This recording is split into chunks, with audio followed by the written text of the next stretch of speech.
So we are looking at the Jewish communities in Mantua and Venice, the communities that produced composer Salamani Rossi and Rabbi Leon Modena.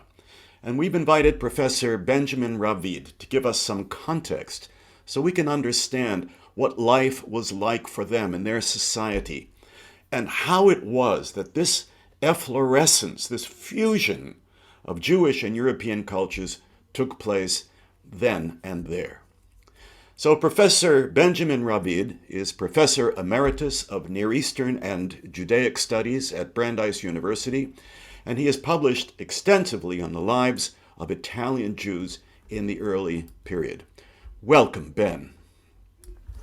Well, thank you very much, Josh. It's really a privilege to be here today and to chat with you a little bit on Italian and Venetian Jewry. So thank you. Great. So let's get started. When did the Jews first arrive in Italy and where did they come from?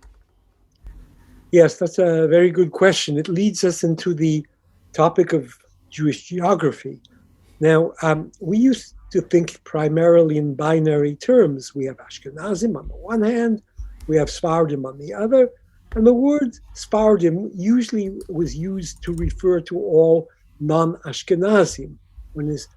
So in recent decades, we've come to realize that it's much more complex. Sephardim refers literally to Jews of Spanish origin. Most of the Jews of Iran and Iraq were never in Spain. They maybe date back to the days of the Talmud. We also have Jews who lived in the Roman Empire, especially in the Eastern Roman Empire in the early times, and they never left. They spoke Greek. Jews of the Italian peninsula, they obviously spoke Italian. They initially came in the days of the Roman Empire before the destruction of the temple. They were there long before that. And they were later, their numbers were augmented by other Jews coming from Eretz Israel or elsewhere, obviously across the Mediterranean. That was the nearest place to go. So all of these Jews end up speaking Italian, the native language, although to be more accurate, they're speaking a dialect, an Italic dialect. Ashkenazi Jews began to show up later in the early centuries of the second millennium, 1100, 1200, 1300. They were primarily moneylenders who were, but in general, they were being pushed out by the increasing anti-Jewish activities in the Germanic lands that we think of the Crusades and other incidents. So they're coming and they're bringing with them their language, which is Judeo-German, or as we call it, Yiddish. Then in the 1500s, we have more Jews coming from the Ottoman Empire as a result of commercial trade links. And some of these Jews originally came from Spain, and then the Ottoman Empire, and then back partially in the Mediterranean to Venice. Others were Romaniot Jews who came from a Greek background. So what this means is that you have a very polyglot and, how shall I put it, fruitful Jewish community in Venice. And I remember when we went to Venice and we saw each community had its own synagogue in Venice. That's right, because each of them had their own minhagim. So that meant that while they had their own ritual in Hebrew, and they wanted to preserve their ritual and their minhagim and the like, so they formed a community with their own synagogue, their own officers, their own traditions, etc. And gradually, these Jews coming from their different linguistic backgrounds began to speak the local dialect. The local dialect is Venetian. There is no thing yet as standard Italian. Basically, it was the Tuscan dialects that became what we call today standard Italian. So they're not even speaking standard Italian, Judeo-Italian. They're really speaking their Judeo-Venetian, we'll call it Judeo-Venetian or Judeo-Roman, Judeo-local dialect. And of course, what they did have one super community organization that was to deal with matters common to all the communities, and also to deal with the Venetian government, which was crucial because they were living there thanks to the graciousness, in quotation marks, of the Venetian government. And we have to remember, of course, that there was no such nation as Italy at that point. These were all separate political units within the Italian peninsula. Sure, absolutely, absolutely. And the arrival of the Sephardic Jews, the actual Jews who came from Spain and Portugal after the Inquisition in 1492, etc. I remember, I think, learning from you that the Venetian government wanted them to come and attracted them to say that if they had secretly maintained their Judaism after converting to Christianity, they could come back and become Jews again in Venice, which was against what the Pope was saying in Rome, because they wanted these merchants to come to Venice. This is one of the most amazing and not so well-known aspects of the history of the Jews of Venice. We really have to see here two different phenomena. Number one, Venice needed a source of credit for the poor of the city. Christians could not lend an interest to Christians. Jews, however, could, even though they were obviously much abused in an exaggerated abuse, which isn't entirely warranted. They came as moneylenders, the Germanic Jews. As a result of, they fled. There was a war on the mainland, and the Jews of the mainland, along with other Christian inhabitants, fled into Venice. No Jews had previously been authorized to live in Venice. So these Jews requested and obtained the right to live in Venice on the basis of a charter. This is only for Jews. We have no question of Inquisition. We have no question of converts, basically, and the like. The convert issue arose later because of events in Spain. So what happened was, in Spain, 1492, we had an expulsion. Those who left Spain at that point were Jews. There's no point converting and then leaving Spain. I mean, you convert, you stay, you leave, you have to be, all right. So what happened was that many of these Jews who left Spain went to settle in the Ottoman Empire, because there they were safe, they were out of the clutches of Christianity, and the Sultan didn't care whether somebody observed Jewish rites or had been baptized or whatever. So many of these people are reverting to Judaism. Now, the greatness of Venice came from its trade with the Orient. Let's rephrase that, with the Middle East, Near East. The trade with the Byzantine Empire. Byzantine Empire, especially Constantinople, Alexandria, those ports attracted trade coming from Africa and Asia.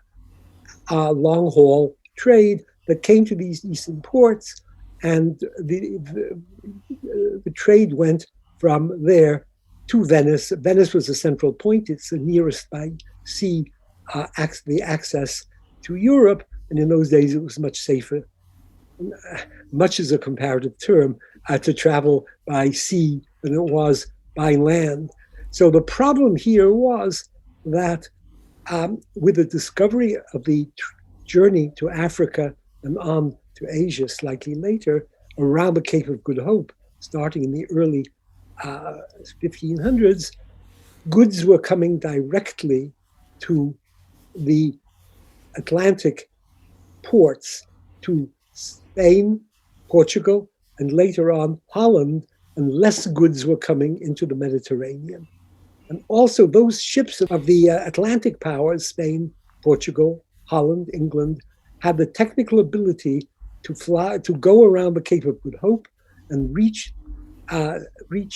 ports like Alexandria and Istanbul, Salonika, and there they could acquire merchandise directly from those ports and not need the intermediaryship of Venice and its carrying fleet. What this meant was that Venetian merchants got less profit business, and Venice, above all, lost its customs revenue and its position as location of interchange between Europe and Asia, Africa. So the Venetian government realized that very active in the trade of the Levant were Jews, Salonika, Constantinople, Alexandria, etc. So they took the step out of sheer desperation. And this is an excellent example of raison d'etat, reason of state, how such rational considerations overcame the traditional economic policy of Venice and also the religious policy of the Counter-Reformation papacy. Let's break down these two, a remarkable case study. So first of all, Venetian law, the only individuals allowed to trade between Venice and the Levant were 10% of the Venetian population. They had legal classifications, etc. We'll stay out of that. And also, the reciprocity had to be granted to Byzantine and later Ottoman merchants, obviously. If Venice could trade in their country, then obviously they were allowed to come and trade to Venice. Any Christian from anywhere who wanted to trade between Venice and the Levant had to live in Venice for 25 years, paying the taxes, etc. Number two, if a Jew, according to the Counter-Reformation Catholic principles, conversion, even if forced, still was irrevocable. So anybody converted to Christianity, whether voluntarily or whether forced, was forever to be a Christian, and any Judaizing or backsliding was to be forgiven. Here, Venice was so desperate to remedy its economic circumstances that it granted a charter to what they called Levantine and Ponentine Jews. Now, a Levantine Jew, okay, that was an Ottoman Jew coming from the Ottoman Empire, the Turks, and some of those had originally come from Spain, Portugal, and had settled in the Ottoman Empire. Okay, in the early generations, they were obviously themselves had been baptized, if they had been left after 1492, 1497. But eventually, obviously, their descendants had been living as Jews in the Ottoman Empire. They, technically speaking, in the eyes of the Catholic Church, could have been Jews. They were now allowed to revert to Judaism in Venice, but more seriously, Jews from Spain and Portugal who were living still in Spain and Portugal and were really Spanish, Iberian Jews, they were also allowed to benefit from a charter that enabled them to become merchants of Venice and engage in trade with the Levant, a privilege that was denied to 90% of the native Venetians, 25-year waiting period for Christians from anywhere else, including the Italian peninsula. And these individuals coming from Spain and Portugal were guaranteed that there would be no investigation of their previous religious behavior. So well, that's an incentive. Tremendous incentive. And the benefit of it these people had was the Sephardi network, that they could trade with Jews all over the Mediterranean and everywhere. So this was, of course, very, very much against the papal policy. And it's a long story, but the papacy was at odds with Venice, condemned the Venetians, accused them of all sorts of things, etc., because the guy who had previously been giving a typical Spanish name came to Venice, got off the boat, threw off his Christian trappings, and went to the ghetto. You had to live in the ghetto because if you lived as a Christian outside the ghetto, that was very bad because you were leading innocent Christians astray, what's going on here? And also heresy, more serious. That's why the Inquisition gets in there. You are a heretic because you were baptized and reverting to Judaism. These Jews were referred to as Ponentine Jews, and that's a euphemism. The word Ponentine, parallel to Levant, the east, where the sun rises, Levara. A Ponentine Jew is where the sun arose, the Ponent, the west. Therefore, they were always called Ponentine Jews. Their charters were renewed for 10-year periods down to the end of the Republic. So only the Jews compelled to live in the ghetto, compelled to wear a badge, a distinguishing colored mark, etc. They were, on the other hand, privileged both in terms of Venetian economic laws and also defying the church. And that was the old Venetian proverb, we are first Venetians and then Christians, and it's true. So this is a tremendous tribute to the power of raison d'etat, rationalism, commerce. Venice was built on commerce. You could not touch its commerce. Right. As they said in the United States, it's all about the economy. It's the economy, stupid. So speaking of the merchants of Venice, let's talk about the ghetto, the establishment of the ghetto or the ghetto, which is so different from what most people think of when they hear the word ghetto. And it wasn't, from what you have told me, it wasn't necessarily a bad thing. That the Jews, for the first time, had a foothold at a place where they could live in the society with the Venetians living on the island. So let's talk about that. Sure, gladly. Well, first of all, let me elaborate on your words. I think our problem is that the word ghetto brings to mind immediately World War II, the Nazis, Eastern European liquidation, etc. Now, we have got to erase any recollection whatsoever of what happened during 1939 to 1945.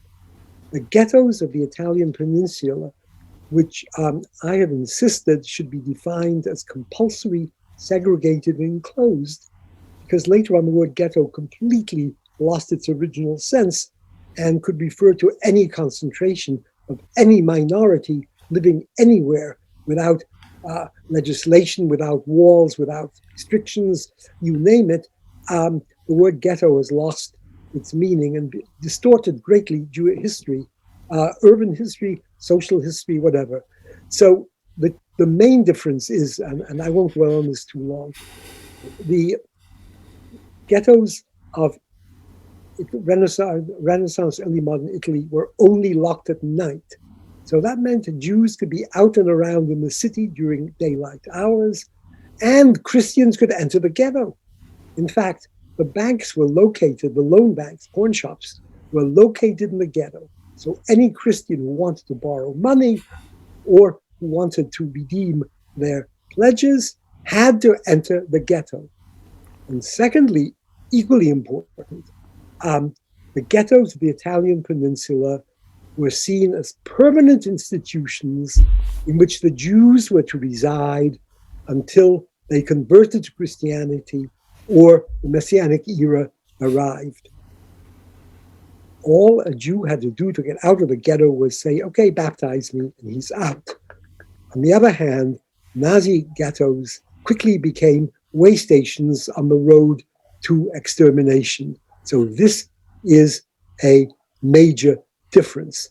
Now, today we tend to refer to the Jews of the Italian peninsula, the ghettos of the Italian peninsula, as being porous ghettos in order to begin to differentiate it. They were porous because Christians could come in, Jews could walk out, and they could have all sorts of relationships of any kind while the ghetto gates were open, and on occasion even after the ghetto gates were closed. So what made the Jewish Ghetto, especially porous, was, I think, the nature to some extent of Italian society. Jews usually spoke the language of their environment, and this included Italy. So that means that they are speaking the same language as their neighbors, with a few Jewish words tossed in. They're not translating all the terms of the synagogue, of the religion, of their favorite foods or whatever, but basically it's the same language. So in Venice, they're speaking Judeo-Venetian. Now, the Jews have always been influenced by the culture of their neighbors, unless, if there was such a culture. And especially, of course, in the case of Italy, the key thing was the nature of the environment.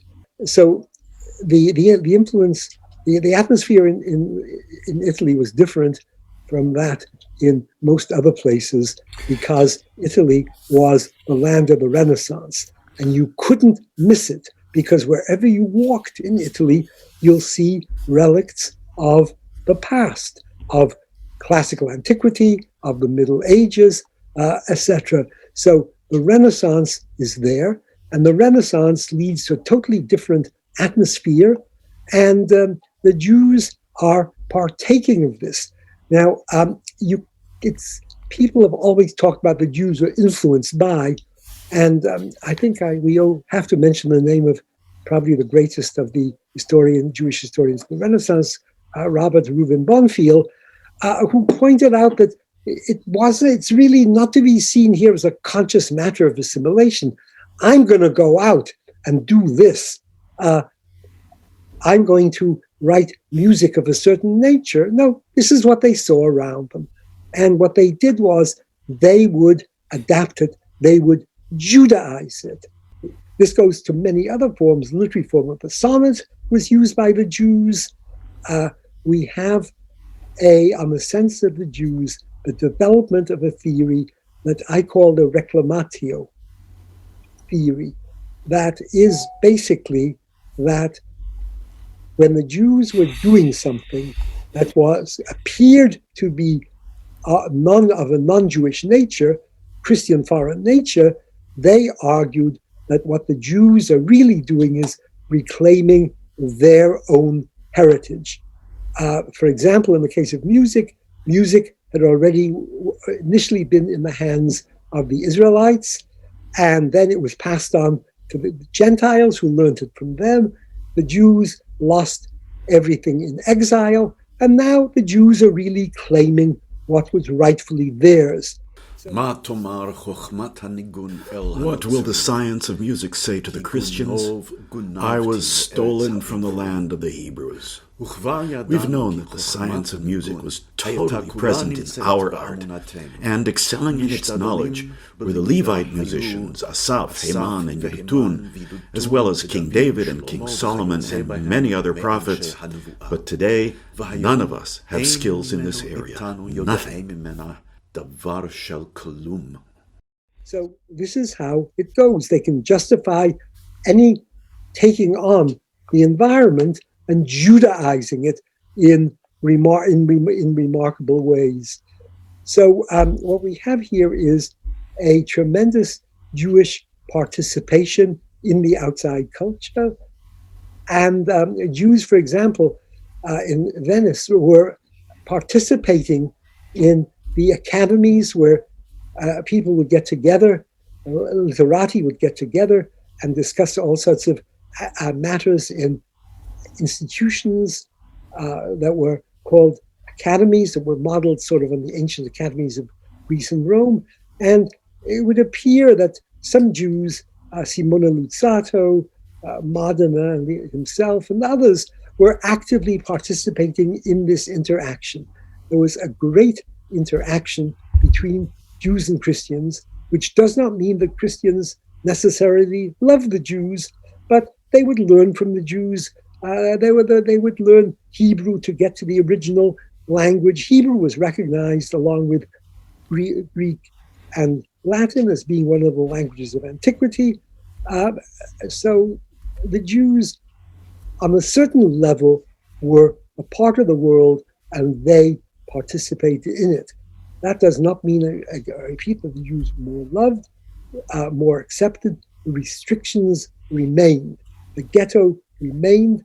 A few Jews got exemptions to be outside the ghetto. I think Rossi did, but I'll leave that you to talk about. Because of the service they were performing for the state, for the authorities.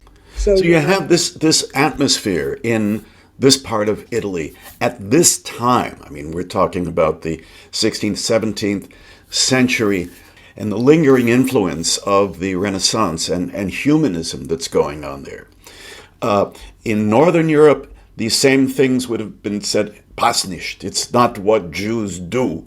We don't do these kinds of things. But it was happening in Italy. But the question is, did these Jews leave their religion in order to become good Venetians, good Mantuans? Or did they maintain their religion? Were they still what we would call today religious Jews? That is an excellent question. And I would say yes. If you really didn't want to be a Jew, if you really wanted to be free of the restrictions of the ghetto, of the special yellow head covering, distinguishing head covering, of I wanted to be a regular member of society, all, in quotation marks, you had to do was convert. And Christianity, Catholicism, was happy to take these converts. But the point is, basically, all those who remained Jews were what we today would call Orthodox. That's not to say that a Jew did not occasionally drink with a Christian. And here the problem arises of whether wine had to be kosher or not. And that's a controversy in Italy itself. We'll leave that for someone else on another day. You didn't have to observe every positive commandment, but and okay, maybe a Jew occasionally did eat pizza in the cafe or the marketplace or whatever and violate something here and there. But how wide non-observance was, I'm not sure. But here in Venice, there is a community. You're surrounded by it. It's your source of support. There's no neutral society, as Jacob Katz put it, or semi-neutral society. You want social aid. You want a community. You want anything. It's no choice. You've got to be a member of the Jewish community. So you conformed. That's what you did. A Jew did this sort of automatically without thinking consciously. Let's take the case of specifically Salamani Rossi, yes, who's working most days in the Mantuan court as violinist, as composer, goes back most nights to his home in the ghetto. Would we consider him an observant Jew? Well, if he's not going to the court on the Sabbath, if he's bringing his own hard-boiled eggs and or eating only fruit, what could you be violating? Why not? He's going there. He's earning money. So the Jews of this period, despite the fact that they are mingling with the non-Jews and enjoying Italian culture, are not, shall we say, watering down their own religious observance and religious practices. They could maintain it.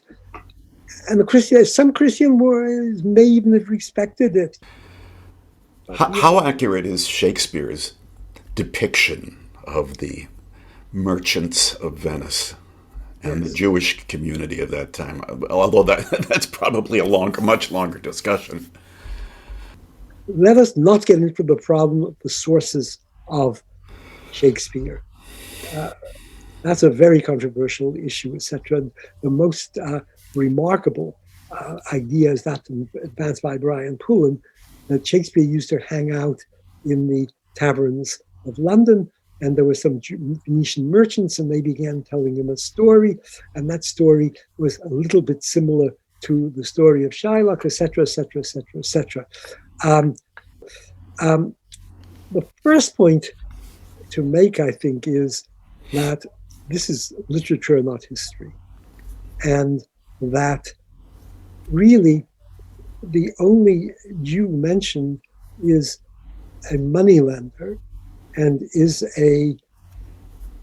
has a few associate friends who are Jews, and that's basically it. There's really no development of any Jewish community or anything like that.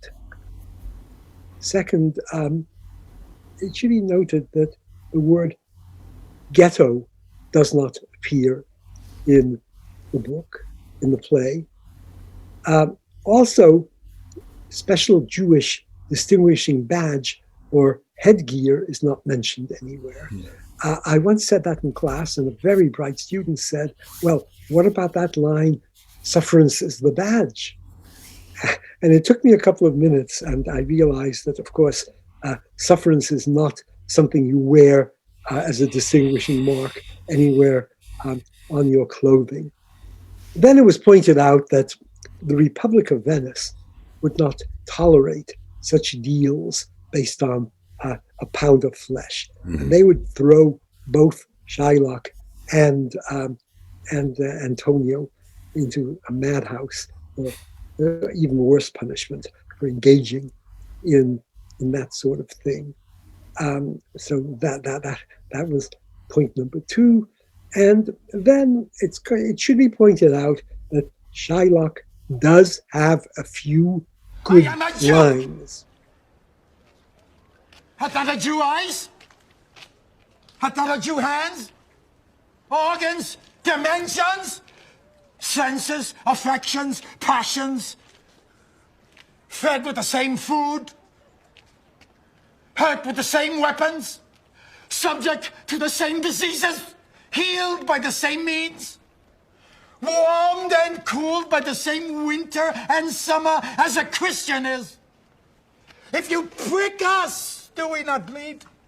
If you tickle us, do we not laugh? If you poison us, do we not die? It could be argued that the portrayal of Shylock in The Merchant of Venice is not as bad as it was made to appear later. For example, if you compare Shylock with The Jew of Malta by Marlowe, Shylock is a much nicer character. You can sympathize with Shylock. He's not that bad. The problem is what became of Shylock later. Now, if you compare Shylock, for example, with Fagin in Oliver Twist, I mean, I think there's no question as to who is worse, which portrayal is worse. So my sense is that the problem with Shylock is that Shylock became a symbol of the hard-nosed, grubbing Jew who did anything to make a buck, etc., etc., etc. But remember, Shylock did not force himself upon Antonio. Antonio, the merchant, wanted some money for certain purposes that are irrelevant for us. He comes to Shylock. He begs Shylock. Shylock says, no. Shylock does not want to lend him money. Shylock is not out for it. So we were speaking of the level of religious observance of the Jews at this time. What about the Jewish education? Were these educated Jews? Yes. Now, that is also an excellent question. We have a somewhat distorted view of the past, and we do not always acknowledge that not every Jew in the past was necessarily learned. The community as a whole, the rabbis, the yeshivot, and all that should not be taken as being the average Jew and representative of the state of learning. In Judaism, the fathers of Jews were seen as education was considered to be the basic responsibility of the father. and mainly for the sons, because it says Ushinanthem Vanecha, that you should teach, you yourself should teach personally your children, your males.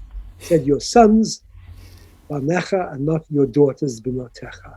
So, however, not every father was able to, had the knowledge to do so. Not every father had the inclination to do so, etc. So an educational system developed that really was two-pronged. You could have private tutors for the wealthier, like Rabbi Modena, right? Leon Modena sure, was yeah. hired out as a private tutor to many of the rich Jews at the time. The other thing, alternative, was that many communities developed what was called Talmud Torah, a communally supported institution. There were a lot of people. But this education that the Jews were getting, did they also get what we would call secular education? Yes. In some places, it depends on the nature of what's going on. Your private teacher might be teaching also Italian and dancing. And if you were thinking of going on to be a doctor, then you would be more likely to be studying some secular studies. Yes, it was not widespread, but Italian, yes, dancing, yes, and there were many Jewish dance masters who were taught dancing. Some of them even taught Christians. This is a very interesting phenomenon. You would think that such things would not be going on. So the level of education can vary greatly. So not every Jew is educated. Not every Jew is literate. You have Jewish criminals. You have Jewish prostitutes.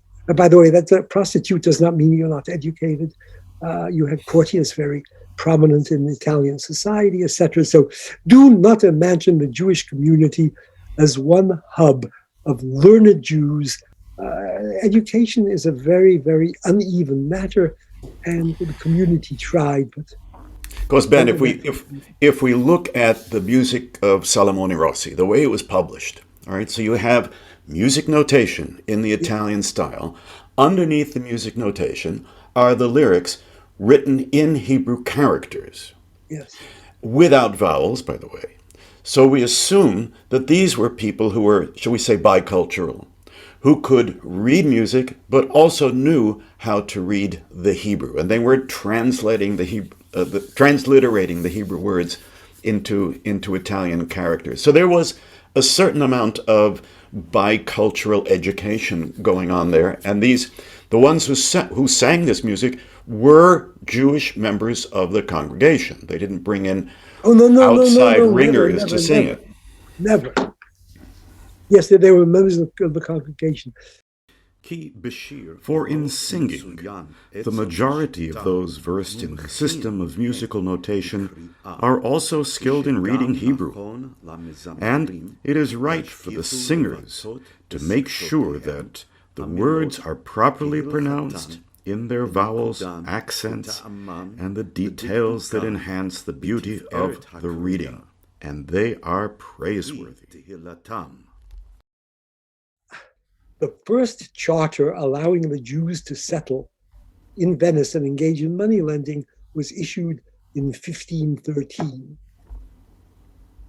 The elements of the population and the government, the church certainly, were not happy at seeing Jews all over.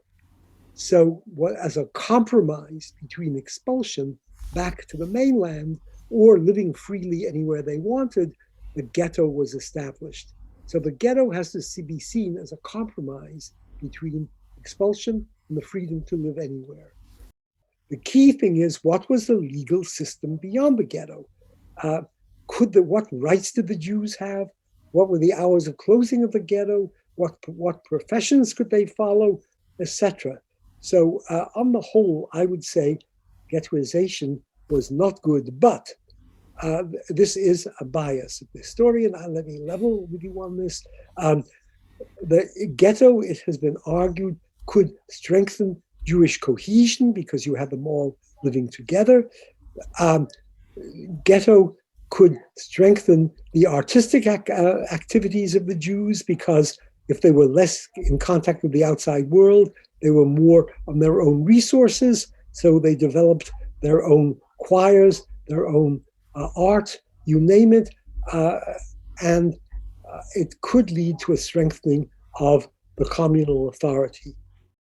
Thank you very much indeed. I welcome the privilege always to talk about Venice and its institutions, etc. And all the best. Thank you. Thank you, Ben. Thank you again for inviting.